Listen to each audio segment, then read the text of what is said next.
শিক্ষা নাম্বার 1, প্রত্যেক মুসলিমের জন্য কল্যাণকামী হওয়া আবশ্যক। অন্যের জন্য কল্যাণকামী হতে হবে, এবং বিশেষ করে মুসলিম ভাইদের জন্য কল্যাণকামী হতে হবে। এর মানে কি অমুসলিমদের আপনি ক্ষতি করবেন না, কিন্তু মুসলিমদের প্রতি আপনার দায়িত্ব অনেক অনেক বেশি।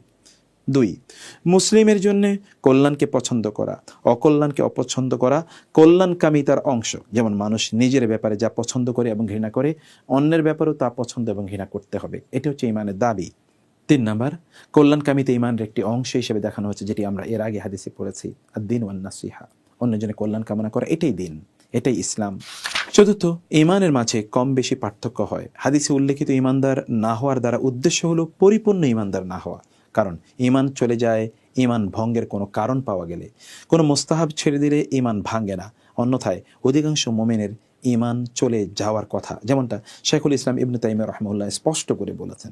তার মানে এখানে যে রাসূল বলেছেন যে তার ঈমান নাই বা সে পরিপূর্ণ মোমেন নয়, সে মোমেন নয়, তার মানে হচ্ছে পরিপূর্ণ মোমেন নয়। একজন মোমেনে তো অনেক ক্লাসিফিকেশন স্ট্যাটাস আছে।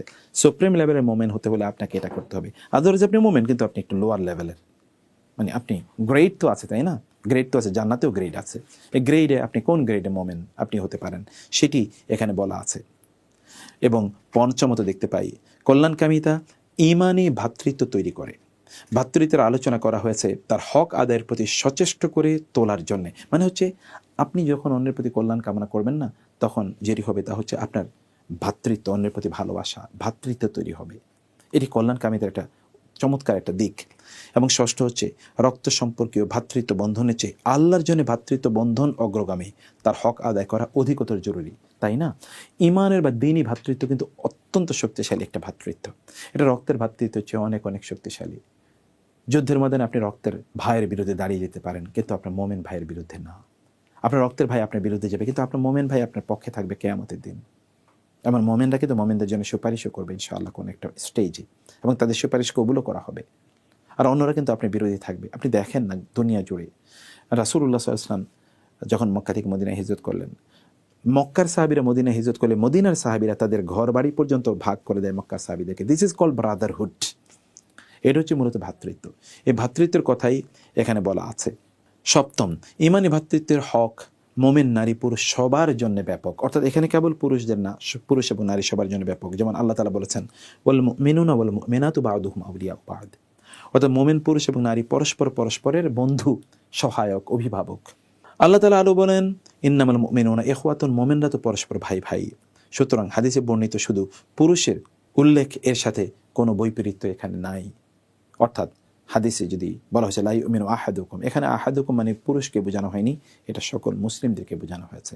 অথবা এখানে নারী পুরুষ মানে বোনেরা যারা আছেন, অন্য নারীদের আপনার হতে পারে যে, যেমন ধরুন আপনার যা মানে আপনার ননদ, অথবা ধরুন আপনার যেটা বলা হয় যে আপনার স্বামীর ভাইদের অথবা তার কাজিনের স্ত্রীরা যারা আছেন, তাদেরকে হিংসা করবে না। তার জামা কাপড় সুন্দর, ফ্ল্যাট, বড় গাড়ি বাড়িতে থাকে, বড় চাকরি করে, অনেক টাকা পয়সা, ভালো অবস্থায় থাকে, এগুলো নিয়ে হিংসা করে কিচ্ছু নেই।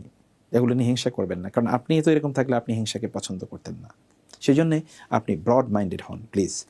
যে সমস্ত কথা কাজ এই মোহাব্বতকে বিনষ্ট করে সেগুলো সব হারাম। যেমন ধোঁকা দেয়া, গীবত করা, হিংসা করা, মুসলিমদের জানমাল এবং ইজ্জতের উপর সীমা লঙ্ঘন করা, এগুলো সবই হারাম, কারণ এগুলো আমাদের ভ্রাতৃত্বকে নষ্ট করে দেয়।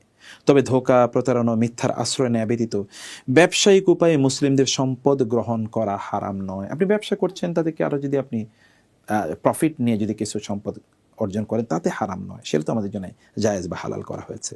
আলহামদুলিল্লাহ, আমরা এর মাধ্যমে আজকের হাদিসের গুরুত্বপূর্ণ শিক্ষাগুলো জানলাম, প্রশ্নগুলো আমরা জানলাম। আপনারা উত্তর দেবেন এবং হাদিসটি নিয়ে গভীরভাবে চিন্তা করবেন, নিজের জীবনেতে বাস্তবায়ন করার চেষ্টা করবেন। মহান আল্লাহ সবাইকে অনেক অনেক ভালো রাখুন। আগামী ক্লাসে ইনশাআল্লাহ পরবর্তী হাদিস এর আলোচনা চলবে। আগামী ক্লাসে আপনারা যথারীতি জয়েন করবেন। আল্লাহ তাআলা সবাইকে অনেক ভালো রাখুন। আমিন। ওয়াসসালামু আলাইকুম ওয়া রাহমাতুল্লাহি ওয়া বারাকাতুহু।